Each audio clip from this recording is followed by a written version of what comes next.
നമ്മുടെ സംസ്ഥാനത്തെ മികച്ച ഗ്രാമപഞ്ചായത്തിനുള്ള സർക്കാരിന്റെ സ്വരാജ് ട്രോഫി നേടിയ പഞ്ചായത്താണ് കോട്ടയത്തെ വെളിയന്നൂർ.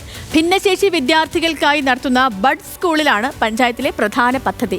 വിവിധ പദ്ധതികളിലൂടെ സാധാരണക്കാർക്ക് വരുമാനം നേടി നൽകുന്നതും വെളിയന്നൂർ പഞ്ചായത്തിന്റെ പ്രത്യേകതയാണ്. വെളിയന്നൂർ ഗ്രാമത്തിന്റെ മുഖച്ഛായ മാറ്റിയ ആ പദ്ധതികൾ നമുക്ക് കണ്ടുവരാം.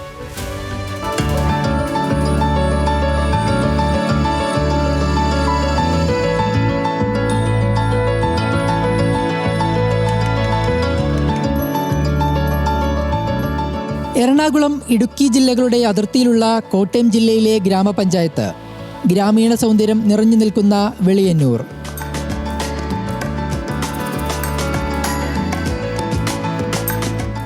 സംസ്ഥാനത്തെ ഏറ്റവും മികച്ച ഗ്രാമപഞ്ചായത്തായി സർക്കാർ തെരഞ്ഞെടുത്ത നാടാണ് വെളിയന്നൂർ. പദ്ധതികൾ തുടങ്ങുക മാത്രമല്ല, ലാഭകരമായി മുന്നോട്ട് കൊണ്ടുപോകുന്നതുമാണ് ഈ നേട്ടത്തിന് കാരണം.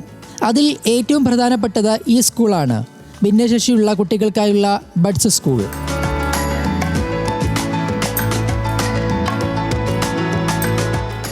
ഭിന്നശേഷിക്കാരായ കുട്ടികൾക്കുള്ള സ്കൂൾ എങ്ങനെ മാതൃകാപരമായി നടത്താമെന്നതിന് ഉത്തമ ഉദാഹരണമാണ് വെളിയന്നൂരിലെ ഈ സ്കൂൾ. ഇവിടെ കുട്ടികളെയാക്കി മടങ്ങാത്ത അമ്മമാരെ കൂടി ഈ സ്കൂൾ പരിഗണിക്കുന്നുണ്ട്. അവരുണ്ടാക്കുന്ന പേപ്പർ കൊണ്ടുള്ള ഉൽപ്പന്നങ്ങളാണ് എനിക്ക് പിന്നിൽ കാണുന്ന ഇവയൊക്കെ. സംസ്ഥാനത്ത് തന്നെ ഏറ്റവും മാതൃകാപരമായി പ്രവർത്തിക്കുന്ന ഒരു ബഡ് സ്കൂൾ നമ്മുടേതാണ്. ഒപ്പം തന്നെ ആ ബഡ് സ്കൂളിലെത്തുന്ന ബഡ് സ്കൂളിലെ അമ്മമാർ അവരുടെ കുട്ടികളെ സ്കൂളിൽ അയച്ചതിനു ശേഷം പലപ്പോഴും സ്കൂളിൽ നിന്ന് തിരിച്ച് വീട്ടിലേക്ക് പോകാറില്ല. അവരമ്മമാരുടെ ആ കുട്ടികളോട് ചേർന്ന് നിൽക്കാനുള്ള ആഗ്രഹത്തിൻ്റെ കൂടി ഫലമായി, അല്ലെങ്കിൽ അവരുടെ ആകുലതകളുടെ ഫലമായി അവർ സ്കൂളിൽ തന്നെ എവിടെയെങ്കിലും മാറിയിരിക്കുന്ന സാഹചര്യം ഞങ്ങൾ പല ഘട്ടത്തിൽ കാണുകയുണ്ടായി. ആ ഒരു പശ്ചാത്തലത്തിലാണ് ഞങ്ങൾ ഈ ബഡ് സ്കൂളിലെ അമ്മമാർക്ക് വേണ്ടി ഒരു സംരംഭം എന്ന ആശയം കൊണ്ടുവരികയും അതിൻ്റെ ഭാഗമായി നമ്മൾ ബുക്ക് നിർമ്മാണ യൂണിറ്റ്, ആദ്യം പേപ്പർ ബുക്കുകളും ഒപ്പം തന്നെ ചെറിയ പേപ്പർ പെന്നുകളുമാണ് നിർമ്മാണം ആരംഭിച്ചത്. പിന്നീട് കുടുംബശ്രീ മിഷന്റെ സഹായത്തോടു കൂടി ഇതൾ എന്ന പേരിൽ ഒരു ബ്രാൻഡ് ചെയ്ത നോട്ട്ബുക്ക് തന്നെ വിപണിയിൽ ഇറക്കുന്ന തരത്തിലൊരു സംരംഭം അതിന്റെ ഭാഗമായി നമുക്ക് ആരംഭിക്കാൻ കഴിഞ്ഞു. കുട്ടികളുടെ അമ്മമാർ തയ്യാറാക്കുന്ന പേപ്പർ ഉൽപ്പന്നങ്ങൾക്ക് ആവശ്യക്കാർ ഏറെയാണ്. ബുക്കും നോട്ട്പാഡും പേനയുമൊക്കെ അന്വേഷിച്ചെത്തുന്ന ആളുകൾ വരെയുണ്ട്.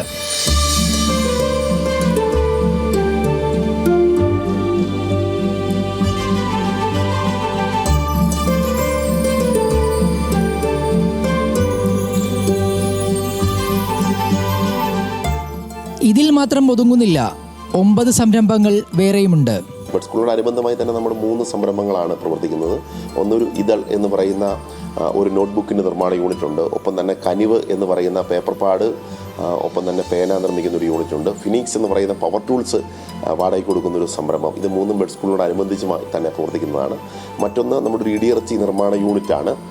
നല്ല നിലയിൽ തന്നെ പുതുവേലി കേന്ദ്രീകരിച്ച് നല്ല നിലയിൽ തന്നെ ഇടിയിറച്ചി നിർമ്മാണ യൂണിറ്റ് കുഞ്ഞാഞ്ഞാസ് എന്ന പേരിൽ നല്ല നിലയിൽ പ്രവർത്തിക്കുന്നു. മറ്റൊന്ന് നമ്മുടെ പുതുവേലി ജംഗ്ഷന് തന്നെ സമീപ പ്രദേശത്തായിട്ട് നമ്മുടെ ഒരു ഹോട്ടൽ സംവിധാനമാണ്. നമുക്കറിയാവുന്ന പോലെ തന്നെ സംസ്ഥാന സർക്കാർ ആവിഷ്കരിച്ച ജനകീയ ഹോട്ടൽ എന്ന സംരംഭത്തിൻ്റെ കൂടി ഭാഗമായിട്ടാണ് ജനകീയ ഹോട്ടലായാണ് അത് പ്രവർത്തിക്കുന്നത്.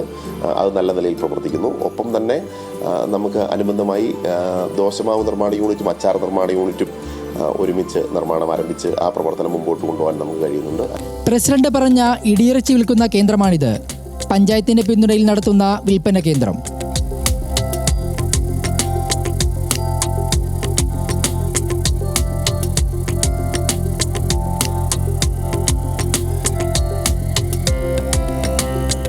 ഒരുപാട് ആൾക്കാർ കണ്ടറിഞ്ഞ് വരുന്നുണ്ട്.